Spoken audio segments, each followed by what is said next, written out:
Daniel is a potter, is a mystic, and essentially a profound individual that I found is just really just living the craft and living by example. And the way that we got connected years ago, Daniel, is that I came over to you with a project that I was working on, and that is trying to get my clay jugs into production. And you sent me to the expert in the field. You said, I can't do this. Shimon Bader, who got the wheels spinning, so to speak. And now recently we reconnected and we met up about these, this project. We'll see how it goes with that. But in the meantime, I got to really connect to you the number of times, and I was so impressed by just so much of your profound wisdom. So I'm honored and just, privileged that you're here with us, with and sharing with us a little bit about you and about the life of a potter, and why did you, let's just jump right into it. So why pottery? Why did you choose pottery? I mean, you're a nice Jewish boy. You could have been a lawyer, a doctor, why a potter? I thought I was going to be a psychologist, which is sort of somewhere in between lawyer and doctor, I guess. The simple answer is I don't know. And the simple answer to an awful lot of questions that you might want to ask, like, how did you get to Eretz Israel? I don't know. How did you get to Tzfat? I don't know. And to jump ahead yet more, one of the things that I think I've learned is that not knowing is the creative position. We always thought the idea is to get to a place where you know stuff. I've been doing this work now for 47 years, and almost every time I touch the clay, still there's an element of I don't know. I'm trimming a bowl. I think I know how deep I need to cut here, but if you ask me, do I know exactly? No, I don't know. And I guess the follow-up to that is I don't need to know.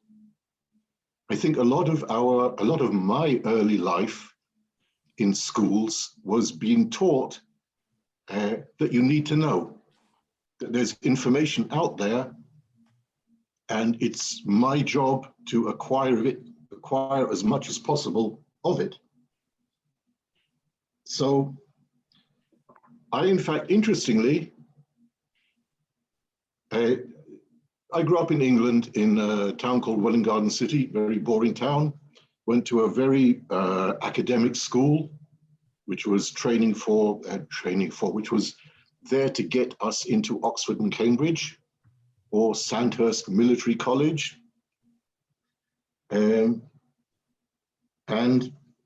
I was sort of okay at languages. I was lousy at more or less everything else. My art teacher took the trouble to tell me that I couldn't draw. My headmaster took the trouble to tell me I couldn't sing. So I was clearly heading for sort of an academic career of some sort. I didn't believe in God. I went to university to learn psychology, and specifically behavioral psychology, because I thought that behavioral psychology was going to do away with the need for evoking God, because everything was going to be stimulus and response and controllable and predictable. And it took about, 2 or 3 months at university for me to realize that this was just not going to work. Did you grow up in a home that had, God, a religion in it? Both my parents were Holocaust survivors. They both got out before the real Holocaust, so I grew up with this myth that they had escaped. It was only long after I arrived in this country that I realized that nobody from Germany escaped. Maybe you got out, but you didn't escape. So I grew up with less than half a family. I think my father still had sympathy with religion. There used to be a mezuzah on the door to his little study, but that came down after my bar mitzvah. And that was my mother's deal, I think. Well, you can schlep him to Sunday school at the Reform Shul in North London until the bar mitzvah.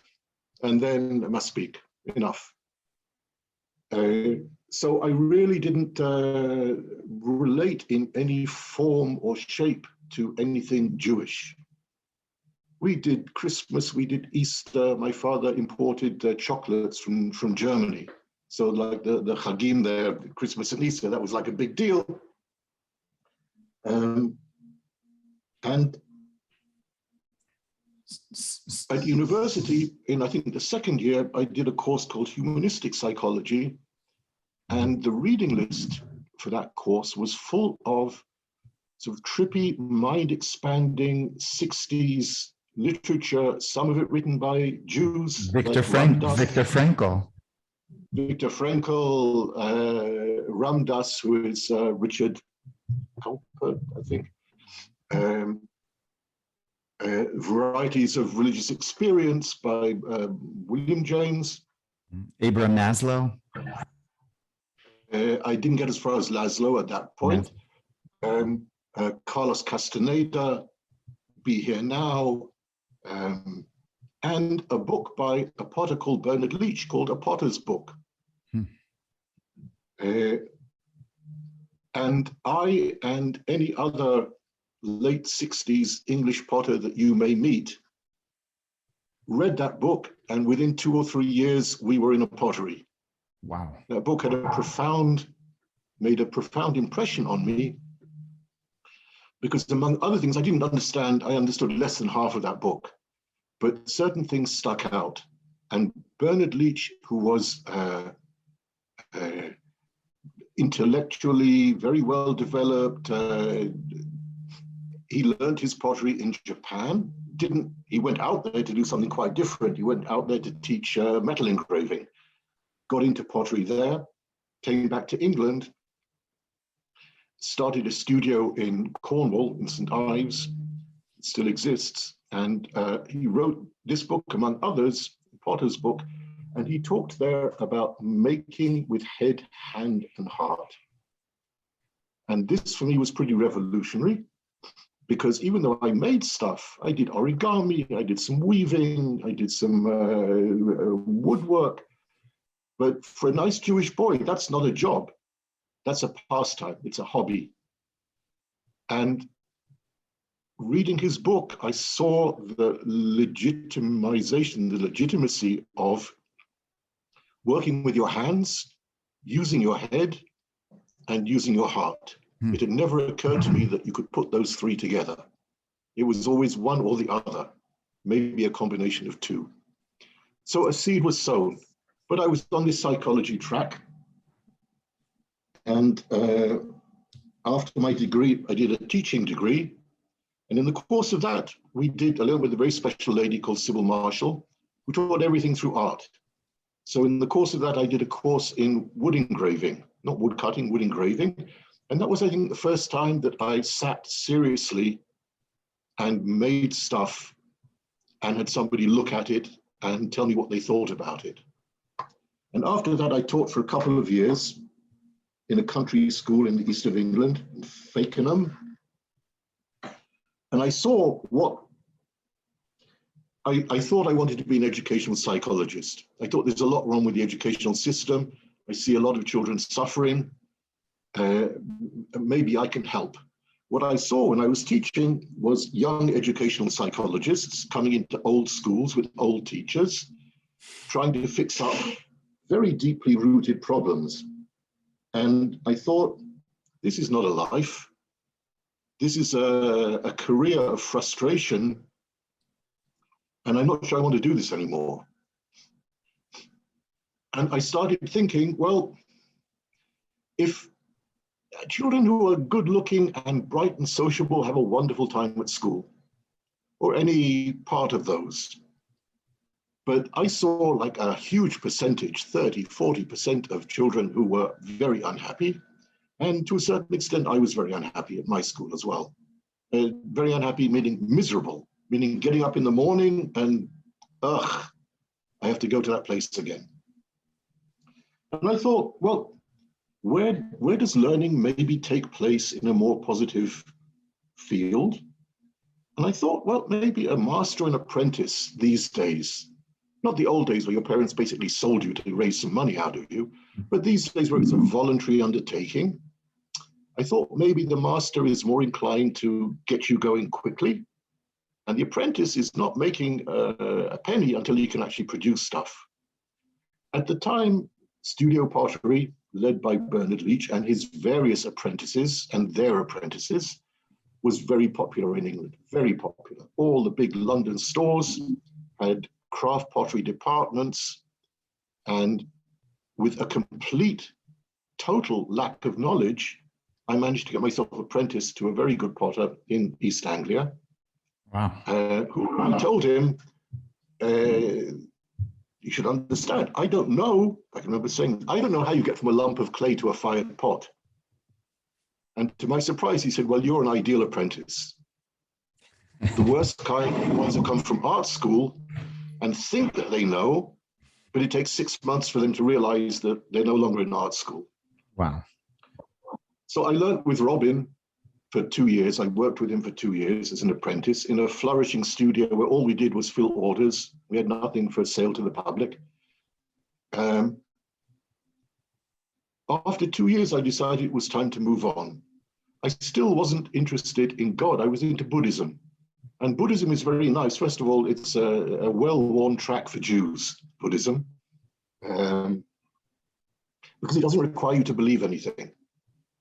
It sort of says, it stops you on the road and says, are you happy? And if you say, yeah, I'm pretty happy, it says, go on. Nothing more to tell you. So, Daniel, I was thinking, do you believe that the apprentice system actually gave you the skills and fulfilled you in some way that you did not get in your former career and, in your education? Did you gain something new from that, from that 2-year experience?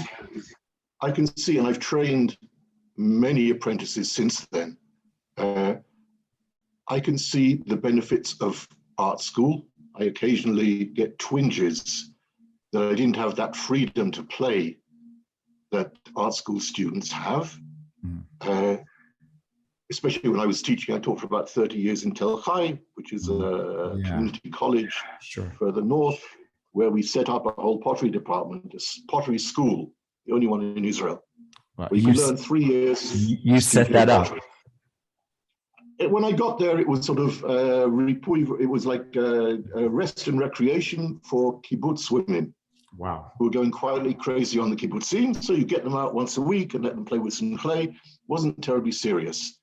The husbands are happy and everyone, so now, now it's time to make it something real. Yeah, and it wasn't I came and turned it into, there were 3 of us, and when I came, I sort of completed the trinity there, and it kicked into action, and we got this thing going. Wow. After 3 years, you are trained, you're ready to be a good apprentice in a studio pottery. It's not art school. You haven't had technicians running around doing everything for you. You've done most of the stuff yourself.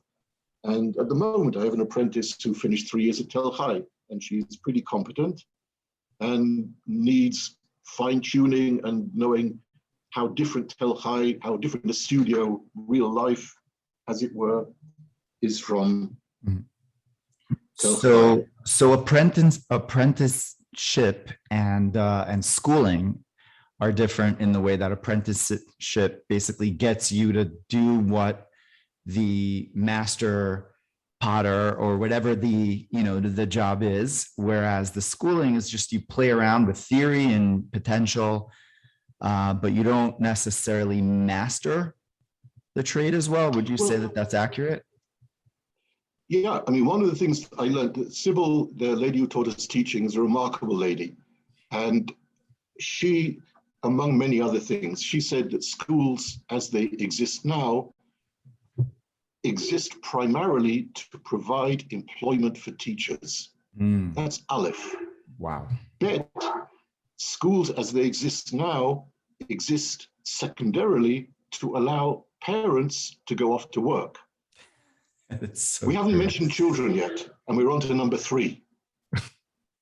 And we could add administrators and staff and government and all kinds of stuff. Children do not really come top of the pile in the bigger picture of what education is.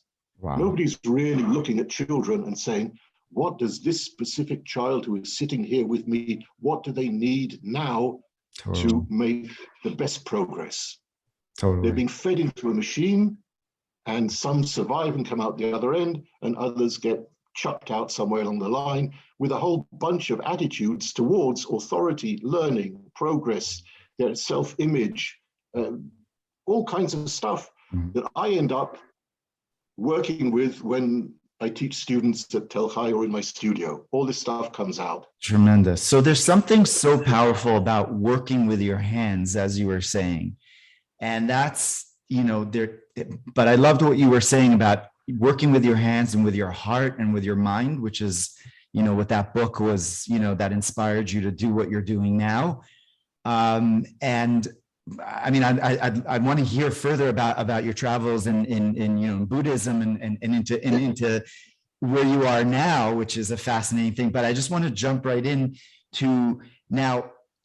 How does pottery? How could working with your hands really be this this endeavor which involves your heart and your mind as well? So I know the answer, kind of, but I want you to say it. I want you to bring it out, because I feel this is a real profound, we could say, chidush, novelty that relates to education very much. So something else that happened in that same humanistic psychology course, and really I owe a huge debt of gratitude to that professor. On his door, on his room at the university, there was a note that said, work is when you'd rather be doing something else. Yeah, work is when you'd rather be doing something else. And that blew me away. That really blew me away. This was like a big, big chidush for me. I'd always assumed that work is something you do. And then if you have money or time or whatever afterwards, you do what you'd rather be doing. The idea that you could combine those two and that your work was what you would rather be doing, I mean, it really does sound quite unintelligent. I don't want to use the word dumb, but I could, referring to myself, that this had never occurred to me. But nobody ever told me that. Wow. It was all about getting a degree and getting a job. And then what you want to do, this is what you're good at. Never mind what you want to do. So this was a big eye-opener for me. And in a way, it made me reconsider those things that I've been doing and enjoying doing, like the origami and the weaving and the woodwork and the whatever. At the time, I was as interested in the apprenticeship deal. I wanted to see for myself whether my idea that schools are not the only way of learning actually panned out in reality. I was as interested in seeing how an apprenticeship worked as I was in becoming a potter to start with. And the truth is, in those 2 years, there were so many things I didn't learn that you would think are like basic. I never fired a kiln by myself. I never mixed up a glaze by myself. We didn't throw pots on the wheel. We worked on the wheel, but we used another system that involved using molds on the wheel that enabled somebody with next to no knowledge like myself to produce pretty high quality stuff very quickly. So I left there without knowing many of the essential skills that you would think a potter needs to know. But what I saw there was that, first of all, you can be a successful potter. You can provide an income for your family. And I also saw how a studio runs, how you get, like I said to Robin, I don't know how you get from the beginning. So I by the time I left, I knew perfectly well all the different stages, from preparation of clay, making, trimming, decorating, loading, unloading, firing, glazing, I'd seen the whole thing through a number of times and handled a fair bit of clay. So going back to where I started, if you ask me how pottery, why pottery, the simple answer is I don't know. That's who was taking on apprentices at the time. If some other trade had been come to my notice as taking on, and one of the reasons they took on apprentices was that Bernard Leach took on apprentices, and his apprentices were Gdolei Hador, and they were magnificent. They were my heroes. They were amazing characters making amazing pots, and they all had apprentices and workers. So it was free labor as well for them. For them, well, it's it says in the Talmud, he who takes on a slave takes on a master. Right. As soon as you have 2 or 3 people working for you, you're really no longer a potter. You're a production manager. Right. You have to keep them all supplied and check that everything is working properly. Right. But they were on a roll, and I think these potters who had all read Bernard Leach's book, they all realized there was an opportunity there not to be missed, and they jumped right in. So just going back to that notion of creation and creating with your hands and with your heart and with your mind. When I think about that, I think about God molded Adam. It says that God made Adam from the earth.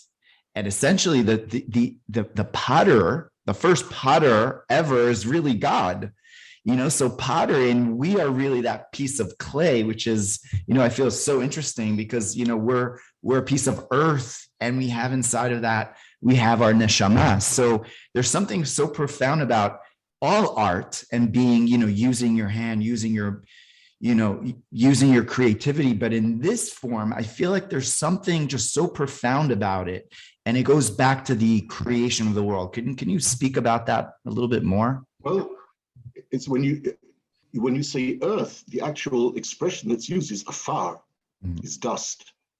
And in my experience, people know these words: earth, dust, rock, stone, clay. These words that we use to talk about the mineral world. But as soon as I ask intelligent people what these actually mean, what is dust? What is earth? Is earth different from clay and sand? Where does sand come in? I met with blank faces as the wheels whir in their minds, and they simultaneously realize that they don't know, and that this is something pretty simple and basic. They know a lot more complicated stuff. And to me, this is really the beginning of Kabbalah. It's something which is hidden. Nobody hid it. You just never bothered to ask the right question. And so you didn't get that knowledge.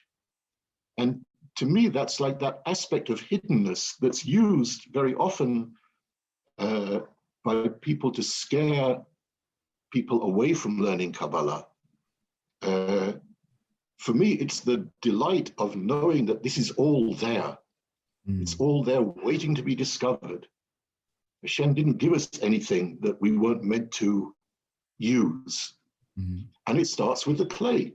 I ask people, what's clay? And I get all these answers. It's dust, it's sand, it's earth. And they're all dancing around the real nature of clay, which is clay is the product of the erosion of rock. Now, if you think about it, if you imagine in your mind a mountain and a piece of clay, they're almost totally different. The mountain is huge and it's solid and it's eternal and it's inflexible and it's unbreakable.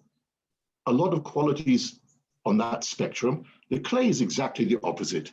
It's finely ground, it's humble, it's lowly, it's malleable. Malleable, you can change it, you can form it. But now we know that the clay comes from the rock. It's the same material. It's been through a bunch of different processes, but it's the same material. Now, that's fairly remarkable, but in our tradition, rock is one of the names we give to God. Tzur, the rock of our salvation, comes up all over the place. We refer to God as a rock for those same reasons: immensity, eternity, inflexibility. Yeah. Even Evan, the word Evan is Evan Masu Abonim, right? The rock that the builders built became the headstone. Well, the rock is, again, Evan, which is stone, is interesting. I don't think we even have time to go into all the ramifications of the rock and the stone and the clay and the dust and the sand. Yeah, but, sorry, you go back to that. Yeah, go back to that sur. The rock is stone different. Is sort of some intermediate stage. Okay. Yeah. But the rock, the sur, is God, and the clay, afar, is us. And in a similar vein, so different. We're so lowly, and we're so flexible, and we're so changeable, and we're so temporary, and you can add to the list. Wow. But it's the same material. And that to me was a huge realization, because many of the relationships that we're offered with Hashem didn't really sit very nicely with me, like father and son. Not everybody got on so well with their father. Not everybody had a wonderful relationship with their father. Master and slave is even more problematic. But rock and clay, to me, that's a very productive and creative and usable metaphor for a relationship. Wow. And in the language, like you talked about God making Adam from afar. Afar meaning clay. You try and make something from earth, it sort of crumbles. If you want to make something like a golem, you use clay, and then you breathe life into it, which is sort of a metaphor for what goes on in a pottery studio. You take a lump of clay, and sometimes literally, but figuratively, you breathe life into it. So the word for our creator is Yotzreinu, one of the terms we use, meaning our creator, Yotzer. Yotzer means a potter. I'm sitting in Beit HaYotzer, a pottery studio, when Yirmiyahu Hanavi gets the word from Hashem. He says, go down to your local pottery studio, go to Beit HaYotzer and see what he's up to there. Wow. And further to that, one of the terms for clay in Hebrew, clay is chimar, but it's also chomer. And chomer, as we know from Chomer B'Yad HaYotzer, one of the more misunderstood verses. That we say on Yom Kippur, yeah. So one of the Hebrew words for clay is chomer, which also means material in general, any kind of material. So those two words, chomer, clay, material, and yotzer, God, potter, to me, they sort of reflect this dual nature of this material, who I am, and a relationship with my creator. So that's sort of it's interesting. It says about Mashiach that he will be riding on a donkey, Mashiach rochev al chamor, and the word for that is not literally just a donkey, but he is controlling, or rather, the master of the chomer, of the material, right, of the clay. So it's and that's one of the indications of Mashiach times, is that we're able to make that malleable form of this world sort of godly. And of course he gets his donkey in Tzfat. That's right. We spoke about that. Yeah. Tzfat was the donkey capital of I guess of Israel, for sure. Yeah, the Silk Route, among others. Okay. Yes. So the notion of the creator, and of us being co-creators with Hashem, so you think about other jobs. I feel like every artist is sort of co-creating something when they're putting something on canvas, when they're playing music. But there's something very special about pottery that I don't know too much about. And I learned, a little bit about pottery, just getting into what I was doing with the wine, with earthenware wines, and the whole concept of it. But there's a process there. And when I look at you, and to be honest, like I don't see you around much. And I feel like you are just like so focused, and you have like this quiet just zone that you're in. And it's just something special, that it's just like a certain zone of being constantly in, even as we're talking now, you're in the midst of creating. You're constantly like in this focus of creation. And I think that's so amazing. That's so powerful. So what is it about pottery that really just forces that creative aspect? And maybe you could share a little bit more about what you were saying at the beginning about the not knowing of the process of creating, because I feel that is a big part of this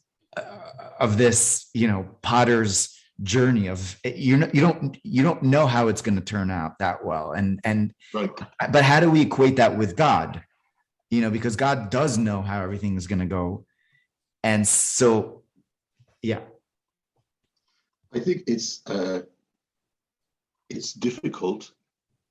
It's a difficult topic, but I think also in Tzfat, part of the training of Tzfat is being able to talk about these things which are beneath the surface and develop a language to talk about them. Yes. And I've been blessed with many groups that come through the studio or came through the studio. Maybe it's starting up again. So I had many opportunities to sit and talk to people about this kind of stuff. And it's through talking about it a lot, I feel, that one can develop a language to talk about it. Oh, what happened there?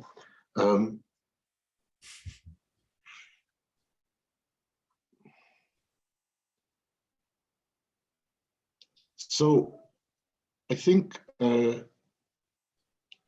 part of it is that clay has no form. Most materials, if you paint, you're using a brush and tubes of paint or little blocks of paint. If you're working with metal, it comes in a certain form, which you then cut and change. And wood also, most materials come with a form of some sort, which you change. Clay doesn't come with a form. It comes as a mass. So again, you can be a perfectly fine potter and not necessarily deal with all this stuff. But to me, it's like the whole nature of Tzfat, where also I didn't really choose to move here. I was basically running away from Jerusalem as far away as possible. And at the time, I didn't know that Metula existed. Otherwise, I might have ended up in Metula. But I ended up in Tzfat. And slowly over the years, I came to see that the Mekubalim who lived here and wrote here, they felt a certain energy here. And they translated that in their writings, in their understanding of Kabbalah. They did little drawings occasionally, but they weren't necessarily artists. And then along came the artists who founded the Artist Quarter in the 50s and 60s after the War of Independence. And I think that also it wasn't just that they were getting free housing. It was also that they were tapping into that same creative energy. But they weren't really very interested, most of them, in their Jewish heritage. And what's happening now is that there are a few of us here who are trying to combine both those elements, both the art, the craft that we do, and our Jewish stuff. And my studio is exactly in the middle of, over on this side, I've got the Artist Quarter, and over on this side, I've got the Old City. Yeah. And I feel that the very position of this studio is saying to me, put these two things together. Wow. They're not two things really, they're different aspects of one thing. Mm-hmm. And a lot of my work here and my understanding, the growth of my understanding, which I didn't have when I moved here, is the ability, and for me, the necessity of not having a distinction between what I'm doing Mm-hmm. and what I'm making in the studio, all the processes that go on here, Mm-hmm. and what I'm doing as a Jew here. Mm-hmm. They both have to coincide. They don't exactly overlap. But what I found is, as a Jew, I have a tradition. I didn't really know much about it until I reached Eretz Israel in 1977. Wow. I wasn't really very much aware. The extent to which I was unaware, I came here across North Africa, Morocco, Tunisia, Algeria, or Algeria, Tunisia, and I would happily have gone over to Libya and Egypt and then made my way up. I was so ignorant of what it means to be a Jew.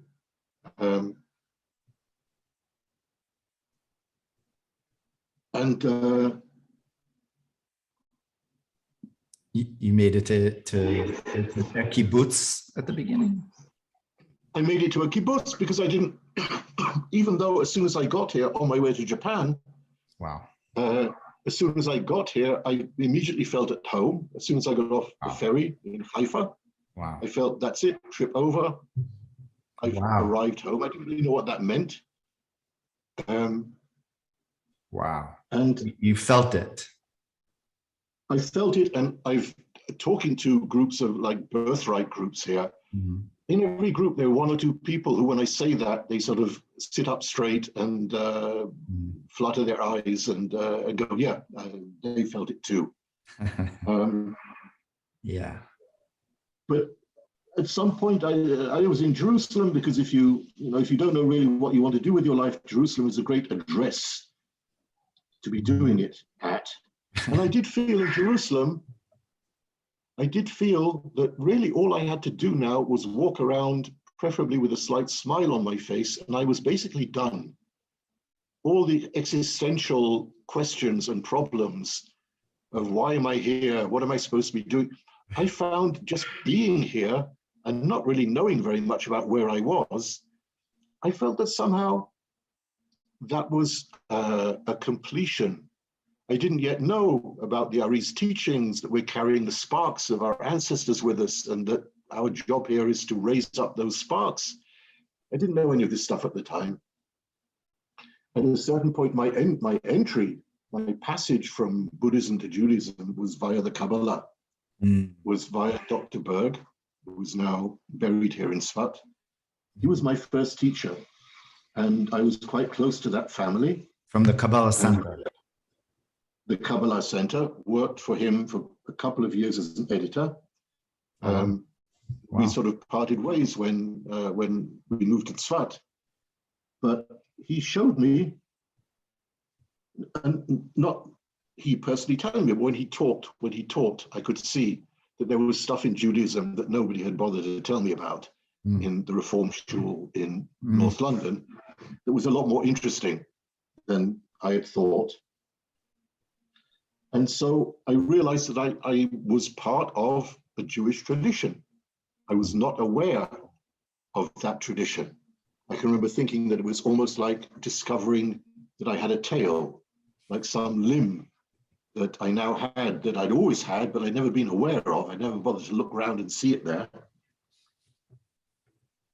And at some point, when things settled down a bit, I found myself, I was learning in yeshiva, half a day in Or Sameach, because I realized I'd been learning Kabbalah for a year or so, and I didn't know the basis of Yahadut. I knew all this fancy stuff, but I'd been exposed to all this fancy stuff, but I didn't have any grounding.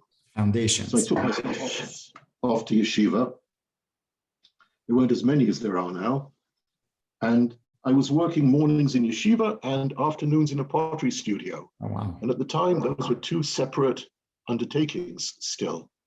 And it was only after I moved to Tzfat where I already knew part of the reason for moving here was I wanted a house and a studio together.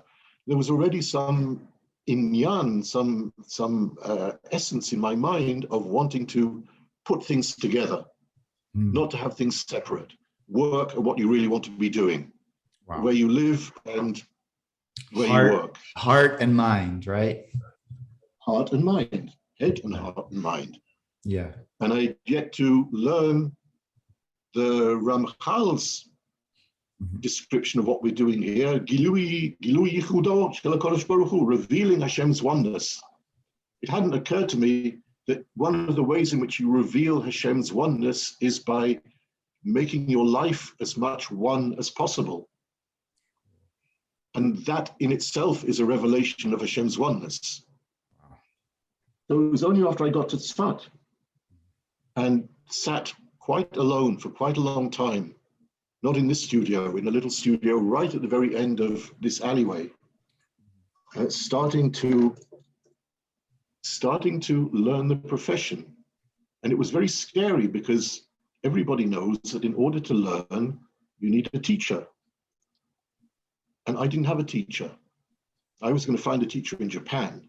And I'd left Jerusalem because nobody there was doing the kind of work that I wanted to do, that I thought I wanted to do, but couldn't yet do. So I found myself quite alone in a little leaky studio in the back of Beyond, in a town that was the back of Beyond. And it was pretty scary.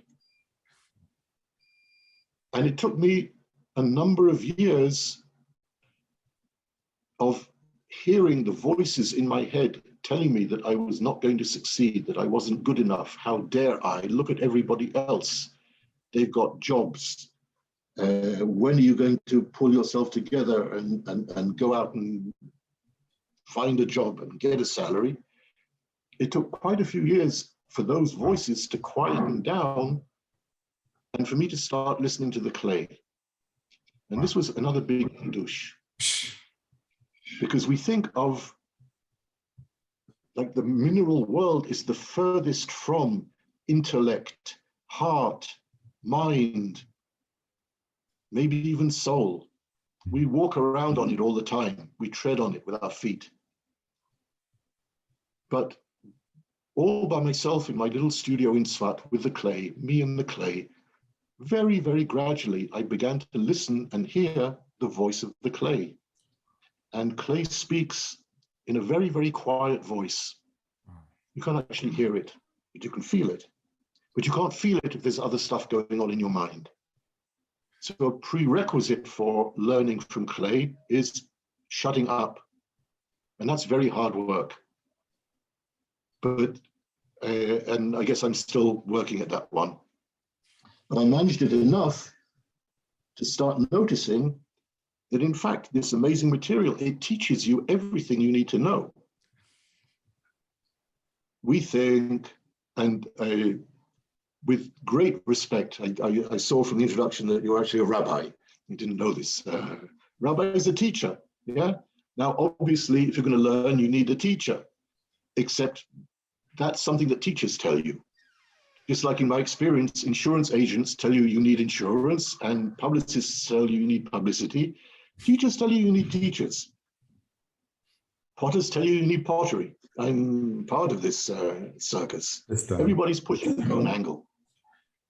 But it turns out that you can learn an awful lot by yourself by paying attention to what's going on. I think to generalize it, I don't think it's only clay. Now, obviously, there's some by experience, by immersive experience.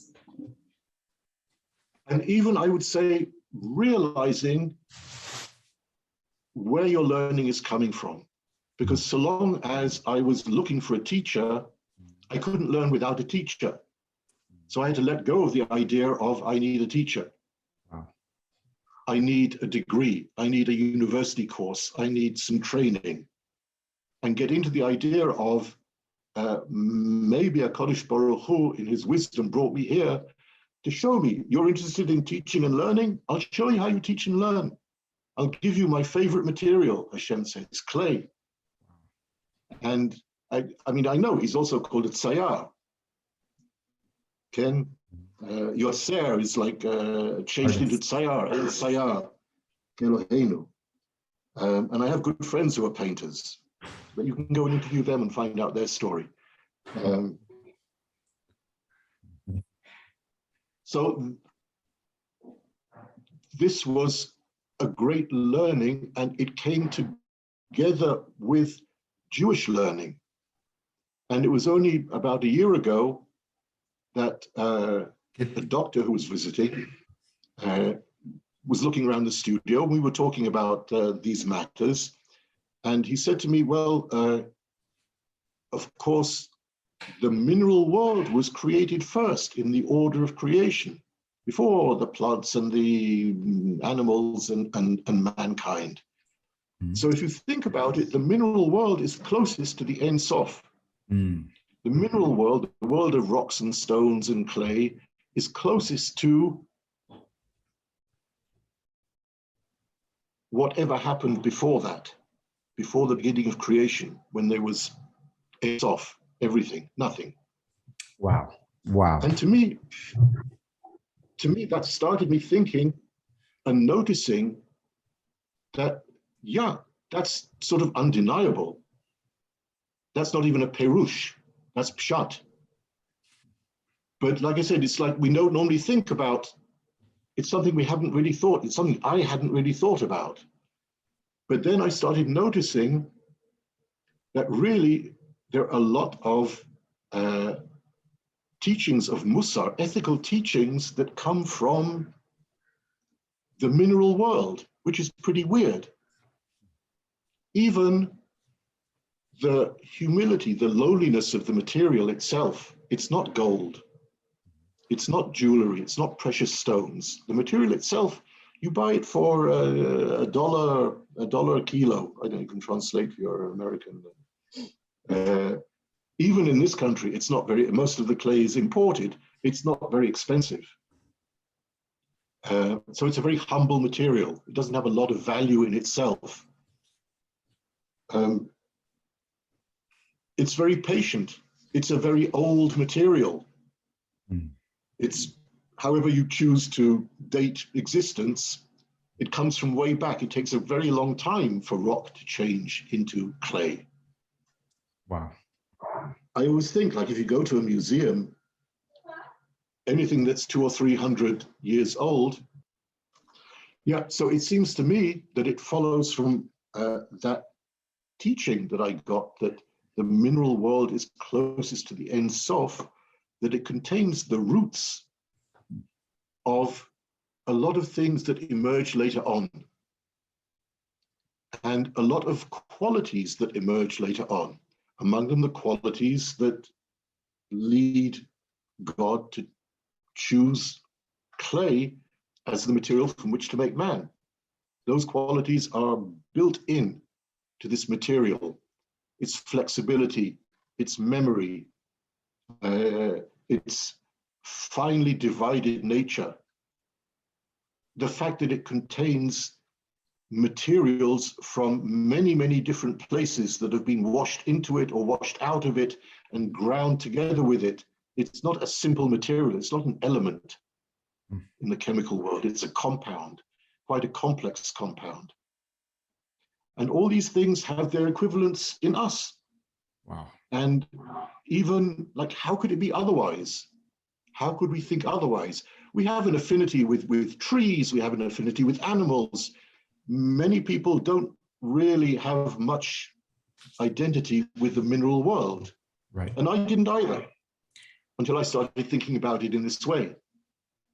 I think that that's the main difference, I would say, between Kabbalistic tradition and let's say other parts in Judaism, that the body is looked at, and for sure in Christianity and whatnot, that the body is looked at as, you know, as secondary and whatnot. Yeah. And in Christianity, it's looked at as being sinful and evil. But in Kabbalah, really, there's no contradiction that the body is the whole concept of the resurrection of the dead, and according to the Ramban, that the body is actually higher than the soul, and the physicality. So the way you're explaining it now is so beyond profound that our bodies are not lowly. The body itself is closest to the source. It's connected to the essence.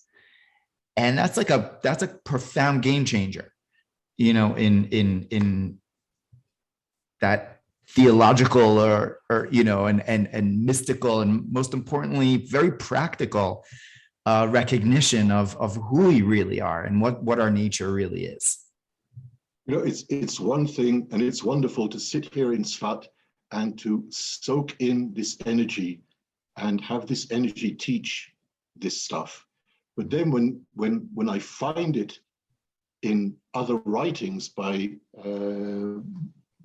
other people like Rav Kook, right, who talks about the nature of Chomer being in some way a higher level, being more general. Yeah, and then as you move up the scale to man, it gets more and more particular. But then our job is to get back to that general, the Gilui Yichudo. It looks like, if you look around, I'm a person, I'm an individual. Everybody is different from me. I'm alone in the world. How can you talk about Yichud? What Yichud is there? The work is, but you come from clay. You have your basis in material, which is universal. So amazing. And which does in itself express Yichud. But you've got to see that. Tremendous. It's mitzad echad, it's pshat, right. but it's all the way down to sod as well. Yeah. We're a couple of days away from Yutet Kislev, where the Alter Rebbe, Reb Shner Zalman Liadi, writes in Tanya, one of the most profound chapters, chapter 20 of Igeret HaKodesh, he writes about the advantage of the physical world. And he says that, it says before he passed, he was able to see the letters, the letters that God says God created the world with the Hebrew letters. And he was able to see that within the beam and within all of creation. And he talks about in that chapter how the physical world is, in fact, the whole reason why God created the world, that he wants to be manifested within physicality, within the, what we call the yesh, the somethingness. And there's a true yesh, that's God. And then there's the created yesh. And the two yesh, need to come, and connect one to the other. So it was in this last week's parsha, in Vayishlach, when Yaakov stays behind, and there's a midrash that says that he stays behind to pick up some pachim ktanim. Right. And the Ari writes there that you learn it. This is the Ari. This blew me away, because the Ari, you think spiritual and sfirot and everything is. The Ari writes there, learn from Avinu Yaakov the importance of the physical things that you have in this world. Wow. That everything we have in this world that's physical has been given to us by Hashem for the purpose of elevating all the sparks of all the souls that we represent. Yeah. Wow. To me, that's like a wonderful vindication of like what we've been talking about, the physical world. We've, as Jews in exile also, what we had was in our minds. We didn't have the physical Eretz Israel. And for me, coming back here is reintroducing ourselves to the physical. And as Rav Kook says a lot. Rav Kook was a huge proponent of Eretz Israel, and I think he understood it. Apart from the political and the social and all the other reasons, there was this deep, he had this deep understanding of the real significance. Am I allowed to mention a non-Jewish teacher? Of course. What do you mean? Of course. So I've learned a lot from Thich Nhat Hanh, who was a Vietnamese philosopher, Buddhist teacher, who came to Eretz Israel. and did a workshop here. And I went to listen to him talk, and he was very, very impressive. And he was teaching us, he was talking to us about walking meditation. Very, very slow walking, where your steps are linked to your breath. And he was describing how to do walking meditation. And he was saying, and with every step, you come back home. And then he looked up, and it was almost as though he sort of left his script. He looked up and looked at us in the audience, and he said, especially you people, like wherever you're walking, with every step you come back home to yourself. He was kicked out of Vietnam because he was a peace activist during the war. So he's living in exile. Excuse me. So Thich Nhat Hanh was teaching us walking meditation, and he was teaching us with every step you come back home, with every step you come back home to yourself, to the present. And he realized suddenly that he was talking to a people who had come back home in a way that he, with all his spiritual knowledge and teaching, when he walks, it's coming back home to the present moment and to his body and to himself. But when we walk here, we come back to all those things, but we also come back to our land when we walk here, every step. Amazing. And to me, that was a wonderful example of a Buddhist teacher totally identifying in a way which many of us had not done with the situation that we find ourselves as Jews, with the possibility of walking in Eretz Israel. Right, for sure. And that, that gets us, into the concept of, of Buddhism and Kabbalah and Judaism. There are so many correlations.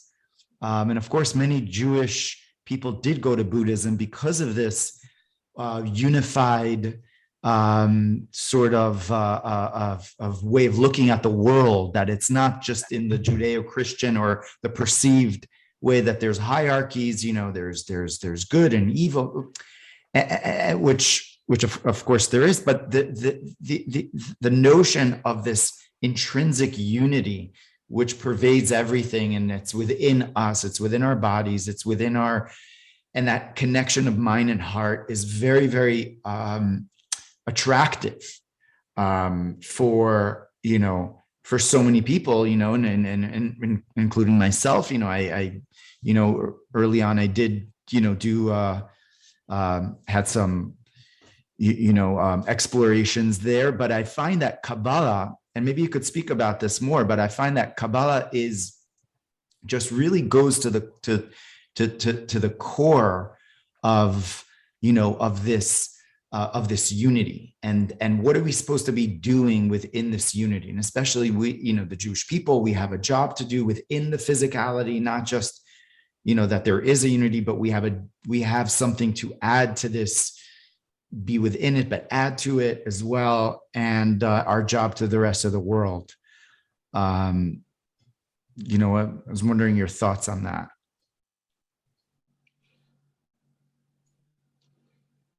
Well, I grew up, I was born in 1952. I hit adolescence just as all the good music was starting to happen. Especially in England. Especially in England. And all you needed was love, and love was all you need. Yeah. And everything was about getting together and peace. And we thought, I can't speak for the whole generation. I certainly thought this is the way it's going to go, forever upwards. And that didn't last too long. It was replaced by punk, which was a very different feeling to it, and a lot of anger and frustration. And by the way, the Rebbe said about the hippie revolution, he said the ice is finally starting to melt.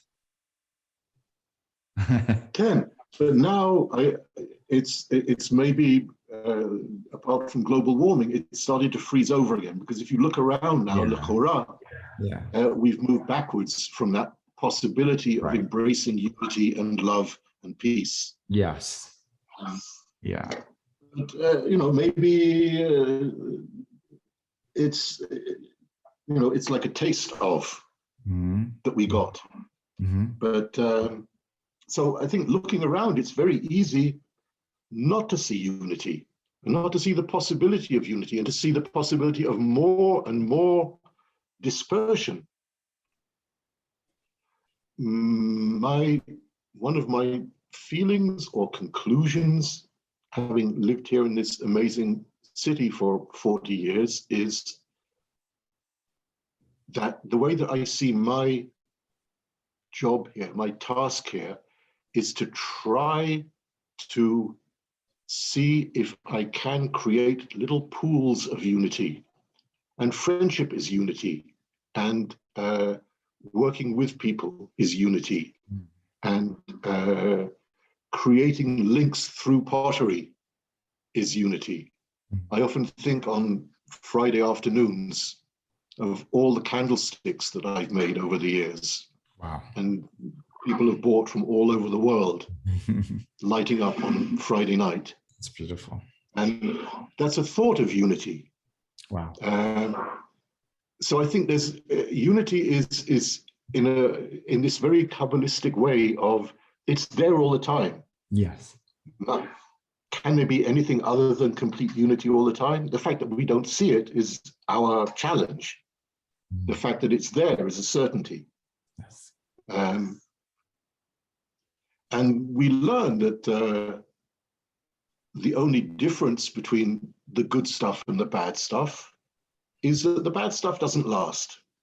The good stuff is eternal, the bad stuff doesn't last.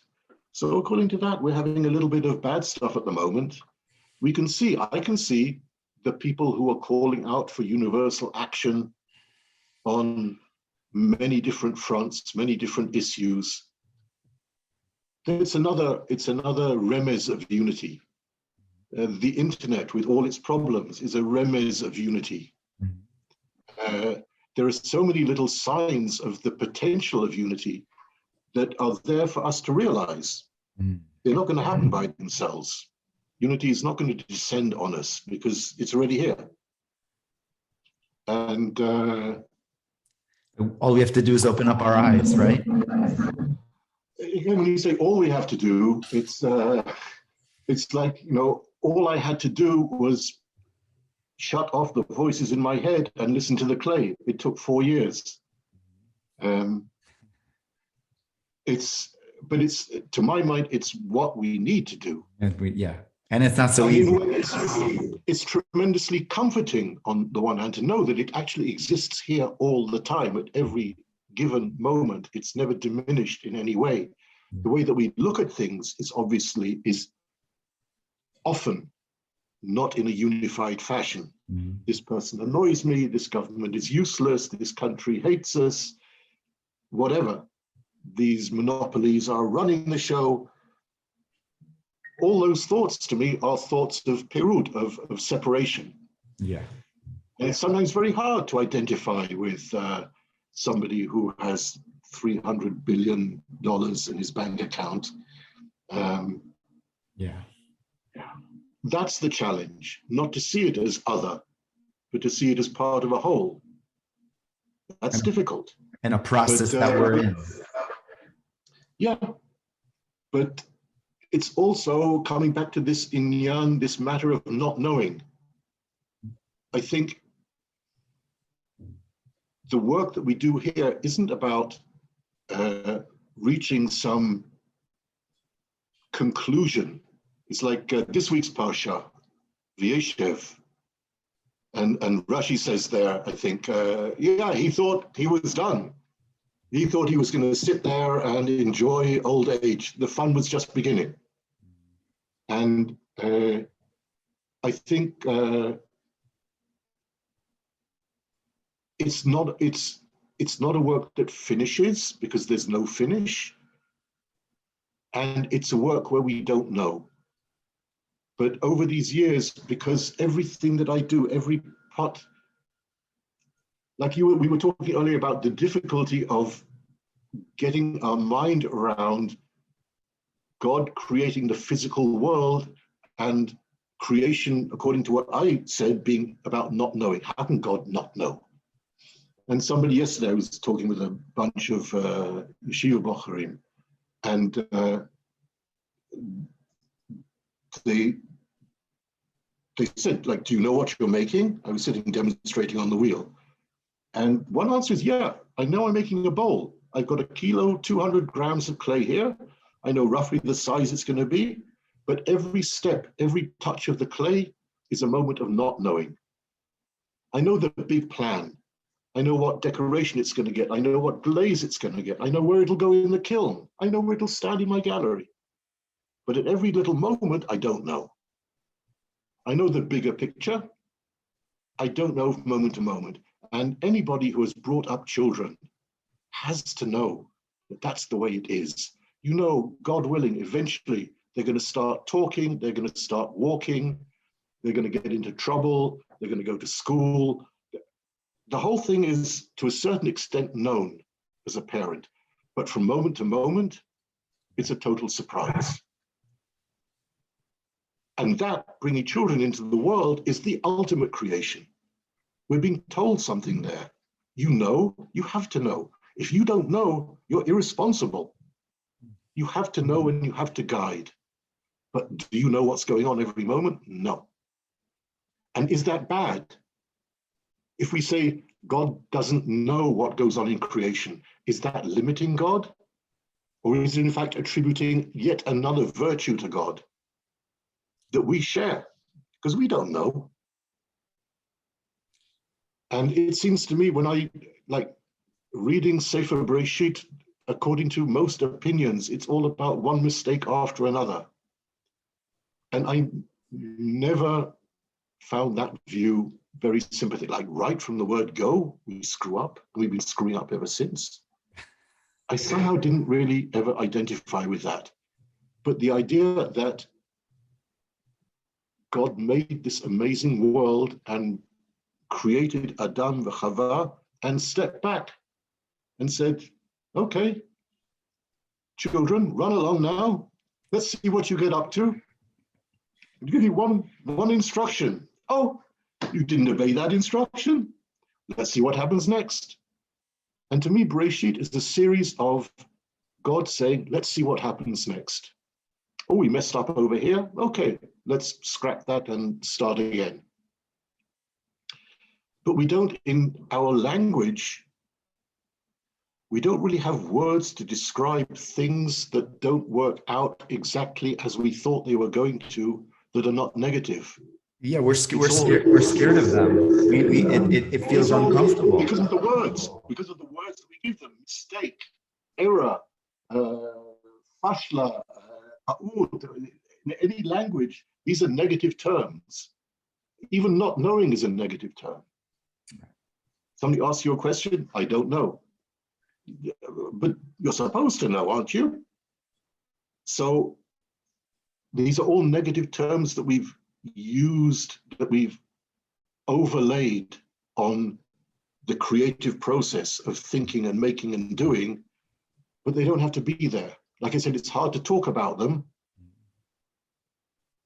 without using the words that already brand them as something negative. But for instance, I saw recently one of the mantras of startup is fail fast. That's already like opening a little door. It's like instructing you to fail, but it's saying do it quickly, get over it, because and the teaching behind that is from failing, as it were, you're going to learn quickly what to do next. If you sit around weeping and wailing and tearing your hair out because you failed, you're never going to get anywhere. Wow. You're going to fail, but that failure, again, bad word, is going to show you what to do next. And in fact, when one of the things I've learned over many, many years, firing many, many kilns, is that when you open a kiln and everything comes out nicely, you go, it's a yoffi, you feel good about it. But there's not a lot to be said. When stuff doesn't work out, when glazes run or drop off the pot, or things warp or crack or stick, or any one of a vast number of things that happen in the kiln, that's the only time that you learn. The only time. When things go well, it's like, it always seems to me a little bit unfortunate because that's built into the system. When things work, you don't learn. You tell Adam and Eve, stay away from this tree. They stay away from it. That's the end of the book. Excuse me. There's no more Bereshit and there's no more Torah. We're still milling around in the garden, telling everybody, don't touch this tree, don't touch this tree. It's only when we eat from that tree and get kicked out and then the thing gets going. Like Gan Eden is like a prologue to creation, really. It's not the work of creation. It's to earn our own, true identity, that only comes forth through mistake and through failure, because if not, we're living Adam and Eve are goody two shoes, right? And the book is over, done, they're not so interesting, at the end of the day. I mean, it's just like, it's almost like that piece of clay that you just put in there and like anything is possible. So, so it's like that not knowing of how it's going to go is part of that process. That is the process. And then looking back, I needed to realize that all that stuff that happened along the way that I thought at the time was mistakes, screwing up, how could you do this to yourself, this position, whatever, that was all essential to bring me here. And again, the Buddhists have this wonderful saying, because of that, this. In other words, this.